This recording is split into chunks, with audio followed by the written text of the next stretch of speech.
নেপাল ফ্যান্সরা বলছে নেপাল ক্রিকেটে ভালো দিন আসছে, কেননা টি-20 ওয়ার্ল্ড কাপের আগে টি-20 একটা সিরিজ চলছে নেপালের সাথে ওয়েস্ট ইন্ডিজের। আর সেই সিরিজে ওয়েস্ট ইন্ডিজের কোমা প্লেয়ার নাই, অনেক সিনিয়র প্লেয়ারও আছে, অনেক ইন্টারন্যাশনাল প্লেয়ারও আছে। সেই ম্যাচে নেপাল যখন ম্যাচ হয়, মানে নেপাল আজকে টসে যেতে ফিল্ডিংয়ের সিদ্ধান্ত নেয়, কিন্তু ফিল্ডিংয়ের সিদ্ধান্ত নেওয়ার পরই তার সামনে একটা ঝড় চলে আসে। সেই ঝড়ের নাম কি? রোস্টান চেজ নামক এক ঝড়। সে ঝড় উঠেছিল, তার নামার নাম নিচ্ছিল না। প্রচুর রান করে, 46 বলে 74 রান করে। আর সেই ঝড় লাস্টে নামায় হচ্ছে কামাল সিং আলী নামক এক বলার। কিন্তু সেই ঝড় নামার সাথে সে তার কাজ করে গেছিলো, কারণ প্রচুর রান করে গেছিলো।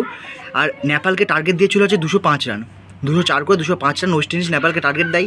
প্রথমে নেপালের উইকেট পড়ে যায়, কারণ প্রথম ওভারে 5, 2 নম্বর ওভারে 9, তার উপরে ওভারে 11 হওয়ার সত্ত্বেও একটা উইকেট পড়ে যায়। 5 নম্বরে একটা উইকেট পড়ে যায়। কারণ প্রথমে উইকেট পড়ে যাওয়ার পরেও নেপালে একতরফা ম্যাচ খেলা, সেটা হচ্ছে রোহিত, নেপালের ক্যাপ্টেন। সে একতরফা ম্যাচ খেলে নেপালকে ম্যাচের সুযোগ একভাবে রেখে দেয়, ঠিক আছে, ম্যাচ জেতার চান্স একভাবে করে দেয়। কিন্তু শেষে সে আউট হয়ে যায়, 18 ওভারে আউট হয়ে যায়। কিন্তু সে তখন তার কাজ করে গেছিলো। শেষমেশ নেপাল 19 ওভার 4 বল থাকতে ম্যাচ জেতে, 2 বল থাকতে ম্যাচ জিতে যায়। জেতার পরে একটা হিস্ট্রিক্যাল ম্যাচ জেতে, কারণ অনেক সিনিয়র, অনেক ইন্টারন্যাশনাল প্লেয়ার নেপালের বিরুদ্ধে খেলছিল। ওয়েস্ট ইন্ডিজের প্লেয়াররা ভালো হয়, সবাই জানে কম বেশি। সে ম্যাচে অলমোস্ট হারা ম্যাচ জিতে গেল আজকে নেপাল। তো চলো, আজ এতক্ষণ তো রোহিত ওয়ান ম্যান আর্মি ছিল আজকের ম্যাচে। তো এতক্ষণ তো আজকের জন্য বাই।